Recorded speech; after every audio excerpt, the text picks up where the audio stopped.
Өздеріңіз білесіздер, қазіргі кезде Жанқош Тұраров кәсіби бокста жеңіс көрмеген боксшы. Күнделікті жаттығып, жақында болатын жекпе-жекке дайындалып жатыр. Осыған байланысты Жанқош Тұраров сұрау бойынша мен сіздермен тілдесіп сұхбат беретін боламын. Менің атым Мамутов Самат Маратұлы. Алматы облысының адвокаттар алқасының адвокаты.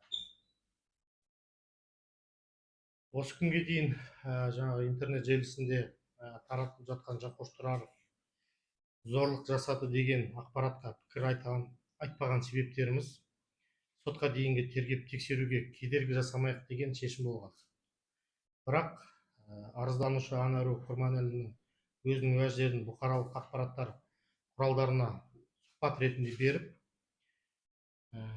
Жанқош Тұраровтың ар-намысын, абыройын түсіруге бағытталған әрекеттерінен кейін қысқаша сұхбат берейік деп шешім қабылдадық.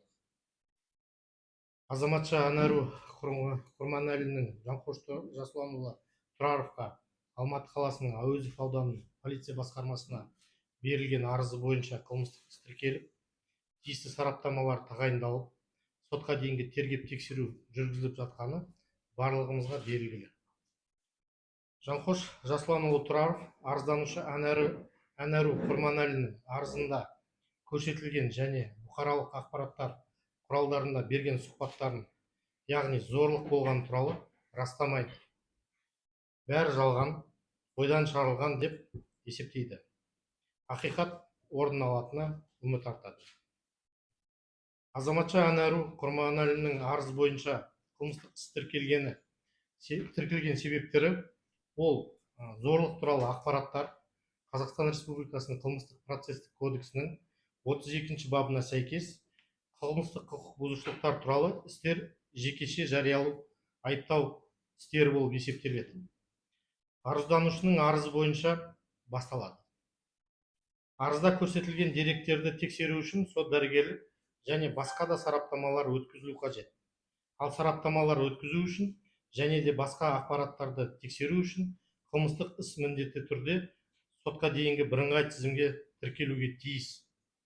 Сотқа дейінгі тергеп тексеру аяқталғаннан кейін арызданушының арызы жалған болып шықса, яғни ол ауыр қылмыс жасағаны туралы көрнеу жалған сөз жеткізсе, қылмыстық кодексінің 419 бабының 3 бөлігі бойынша қылмыстық жауапқа тартылады. Бұл бап бойынша 3 жылдан 8 жылға дейін бас бостандығынан айыратын жаза көзделген. Арызданушы Жанқош Тұраровқа арыз жазу себептері бүгінгі күнде тексерілуде анықталуда. Мүмкін ол танымал болу мақсаттары, ақша бопсалау мақсаттары, Жанқош Тұраровтың абыройын түсіру, немесе бөгде адамдардың тапсырмасы және де басқа версияларды бізде бар. Осы деректер бойынша бізбен тексеріс жүргізіліп жатыр. Қоса айтарымыз, арызданушы Анару Құрманәліге қатысты интернет желісінде тарап жатқан бейнематериалдар бойынша полиция басқармасына тексеру жүргізу туралы өтініш білдірген болатынбыз. Және арызданушы адамдардың үстінен оны зорлағаны туралы арыз жазып, ақша алғаны туралы деректер бойынша тексеру жұмыстары жүргізілуде. Қазақстан бойынша тиісті сауалдар бізбен жіберілген болатын. Бұл деректердің нақты дәлелін тапқан жағдайда ресми органдарына бізбен берілетін болады. Және интернет желісінде таратылып жатқан бейнематериалдар бойынша және өзге де бізге түсіп жатқан ақпараттар бойынша арызданушы Анару Құрманәлі Жанқош Тұраровқа арыз беруге 19 тамыз 2024 жылы түнде мөлшері сағат 22 шамасында Әуезов аудандық полиция басқармасына масан түрде келген. Сол жерде басқа адамдармен жанжал шығарып, төбелесіп, киімі жыртылып, жартылай жалаңаштанып, өзінің бейморальдық мінез-құлқын көрсеткен. Бұл ақпарат бойынша полиция басқармасына менімен сұраныс жіберілген болатын. Осы ақпарат тексеріп, Әуезов ауданының полиция басқармасының ғимаратында, ауласында орналасқан бейне бақылау камераларының бейне жазбаларын алу жүргізіп, іске тіркеуге және тексеру жүргізуге. Оған құқықтық баға беріп, жаза қолдану туралы бізбен жаңағы сотқа дейінгі тергеушіге өтініш берілген болады. Арызданушы Анару Құрманалидің өзінің әрекеттеріне жауап бермейтін теріс қылықтары интернет желісінде тарап жүр. Бұл деректер бойынша тексеру жүргізуді туралы тағы да бізбен өтініш берілген. Егер бұл деректер расталса, арызданушыға іс бойынша сот психиатриялық және наркологиялық сараптама өткізуге өтініш білдіретін болады. Өйткені бізге де қазіргі таңда ақпараттар келіп түсіп жатыр, психотроптық заттарды қолданылады деген. Және сол бойынша енді қазір біздің сұраныс бойынша тексеріс жүргізілуге тиіс. Бұдан басқа арызданушы Анару Құрманәлі Қазақстан Республикасының қылмыстық процестік кодексінің 201 бабы бойынша сотқа дейінгі тергеп-тексеру деректері жария етпеймін деп қолхат берген болатын 20 тамыз күні 2024 жылы. Бірақ осы күнге дейін өзінің уәждерін бұқаралық ақпараттар құралдарына сұхбат ретінде беріп, халыққа жалған ақпарат таратып, қоғамдық пікірді өзінің пайдасына бұру мақсатында сотқа дейінгі тергеп-тексеруге қысым көрсету үшін әрекеттер жасап жүр. Бұл деректер бойынша сотқа дейінгі тергеп-тексеру органына арызданушы Құрманәліге қылмыстық кодексінің 423 бабы бойынша қылмыстық іс тіркеп, жауапқа тарту туралы өтініш берілді. Яғни сотқа дейінгі іс жүргізудің деректерін жария еткені туралы. Осыған байланысты сіздерден сұрайтыным: тексерілмеген жалған ақпараттар таратуға тоқтатуды, жалған ақпарат таратып, адамның абыройын, қадір-қасиетін қорлаған үшін жауапкершілік көзделгені туралы өздеріңіз білесіздер деп ойлаймын. Зорлық бойынша тіркелген қылмыстық істер жабық түрде қаралынады, жариялануға жатпайды. Азаматша Анару Құрманәлінің арызында көрсетілген деректер толығымен тексеріледі және заң органдарымен оған баға беріледі. Процессуалдық шешім қабылданады. Қазақстан Республикасының қылмыстық процестік кодексінің 201 бабы бойынша сотқа дейінгі тергеп-тексеру деректері жария етілуге жол берілмейді. Осыған байланысты қылмыстық істегі ақпараттарға жария ете алмаймыз. Себебі біз сотқа дейінгі тергеп-тексеруге қолхат бергенбіз, жария етпейміз деп. Іс бойынша тергеумен қабылданған шешім заң күшіне енгеннен кейін қорытындысын жариялайтын боламыз. Назарларыңызға рахмет. Сұрақтарыңыз болса, жауап беруге дайынмын. Орысша? Қазақша сұрақтарға жауап берейін, содан кейін. Қазір жанкош қайда? Жанкош осы Алматы қаласында 28 қыркүйек Алматы аренада өзінің белбеулерін қорғайтын болады. Өйткені ол жекпе-жекке шығады. Сондықтан осы қалада. Және де жаттығып жүр. Және де менімен ол ақылдасады. Осы сіздердің алдыңызға келейін деген. Бірақ та моральдық тұрғыда қазір оған жаттығу керек. Тек қана өзінің жақында болатын жекпе-жегіне дайындалу керек. Сондықтан осы сұхбатты мен беремін деп шештім. Жанкош Анаруды таниды ма бұрыннан, әлде танымай өзінен-өзі шала жабып жатыр ма сіздеріңше? Ойлаңызшы. Енді таныс па жалпы екеуі? Жалпы интернет желісінде хабарласқандар бар, оны жоққа шығарылмайды. Бірақ та ары қарай мен сіздерге жаңа айттым ғой, 201 бап бойынша қолхат берген, ол мен сіздерге қазір жария ете алмаймын. Кейін уақыт келгенде оның бәрі анық болады. Таныс демек, таныс болған демек. Таныс. Бізге Анару өткенде сұхбат берген кезде Жанкош екеуінің переписка дейміз ғой, соны көрсетті, бір-біріне жазған. Жалпы әлеуметтік желіде WhatsApp мессенджерінде сөйлескен ба екеуі? Өйткені нөмірі сол Жанкоштың нөмірі болды. Енді ол жағын мен нақты көрген жоқпын, перепискалар бар ма, жоқ па. Ол туралы Жанкошпен мен сөйлесіп неғылған жоқпын, бірақ анықтаған жоқпын. Бірақ та перепискалар болғанын жазғаны туралы мойындайды. Қандай переписка болғанын мен оны білмеймін. сонымен қатар беттестіру кезінде Жанқош 2 миллион теңге ақша ұсынды дейді, сол рас па? Жалған.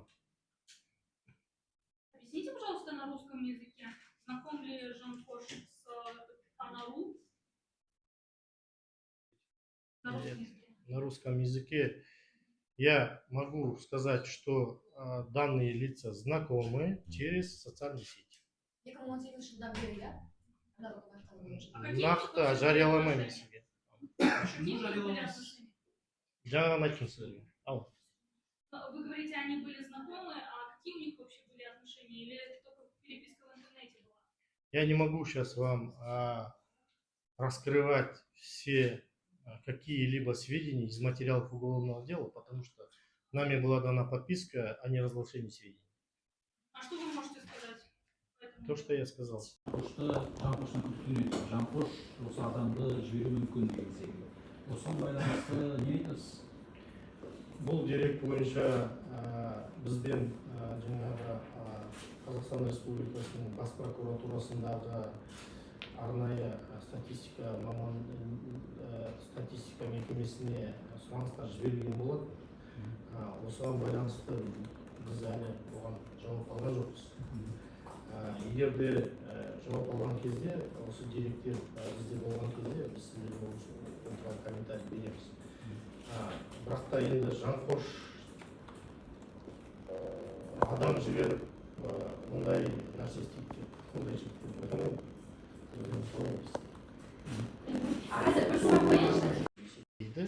өзінің тазамын деп есептейді. Осыған себептен онда ешқандай негізі жоқ. Кешірім сұрап, немесе арызын алып тастау туралы өтініш жасауға. Айнару сұхбат барысында мекен-жайды өзім бердім, ол келді дейді. Мен оны сіздерге жариялай алмаймын деп бағанадан бері айттым. Самат мырза, сұрақ қойсақ болады. Қазір мына оқиға басталған алдында неден басталды? Екі жақтың кім арыз беруші, кім арызданушы, кімнің атына арыз жазылған туралы информация берді деп кетті да, бүкіл жерге. Енді ол бойынша сіздер запрос жолдадыңыздар ма? Жалпы негізі ішкі істер министрлігінің құрамындағы полиция департаментіндегі арыз ол анонимді да, зорлау бойынша арыз өтілді. Сол мәселеден кейін осындай дау шығып тұрған екі арада бүкіл жерде. Енді қазір интернет порталдарда көбіне бейресми жерлерде Анарудың артынан сондай бір өткенін қазбалау деген сияқты публикациялар жетіп пайда болды. Бағанада сіз оны айтып отырсыз. Осыған сіздердің қатыстарыңыз бар ма, қандай да? Енді оның бәрін біз тек қана жаңағы интернет желісінен ғана біліп отырмыз. Өйткені ол Анару қандай жаңағы өмір сүрген осыған дейін біз білген жоқ болатынбыз. Өйткені Жанқоштың өзі де басқа да адамдар оның жанындағы немесе мен оның өкілі ретінде ондай арыздар жаңағы осы мінез құлқы туралы шығып жатыр ғой, видео материалдар болатын болса, осыған дейін арыз түскеннен кейін оны жариялап жаңағы осындай адам деп қорғануға мүмкіндігіміз болған. Бірақ біз осы күнге дейін тіл қатқан жоқпыз. Тек қана осы неден интернет жаңағы журналистерден, тілшілерден шығып жатқаннан кейін көріп өзіміз таңғалып жатырмыз. Сіздер ар-намысты қорлау немесе жала жабу бойынша сотқа жүгінген жоқсыздар? Сотқа жүгінген кезде мына заң талаптарына сәйкес қылмыстық іс жаңағы өзінің процессуалдық мерзімдері бар. Сол қылмыстық іс аяқталғаннан кейін сотқа жүгінуге ниеттеріміз бар. Себебі қазіргі таңда кінә дәлелденбеген, оны сотқа бергеннің өзінде сот шешім қабылдай алмайды. Сондықтан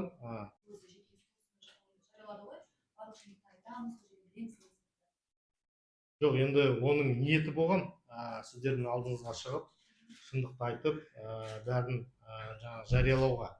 Бірақ бұны жаңағы полиция басқармасында бөлімінде қолхат берген себептерден бұл жауапкершілік екенін мен оған түсіндірдім. Бұл жауапкершілік. Сабырлық танытуды сұрадым. Сондықтан осы кезде ол сұхбат беруден қазір сұхбат бере алмайды. Сосын Анарудың әкесі өзіңізбен танымал компания. Бұл кісі байланысқа шыққан жоқ па? Жоқ. Прокомментируйте, пожалуйста, на русском языке. Получается, девушка Анару, она Жанкоша в изнасиловании. Подтверждаете ли вы этот факт? Нет,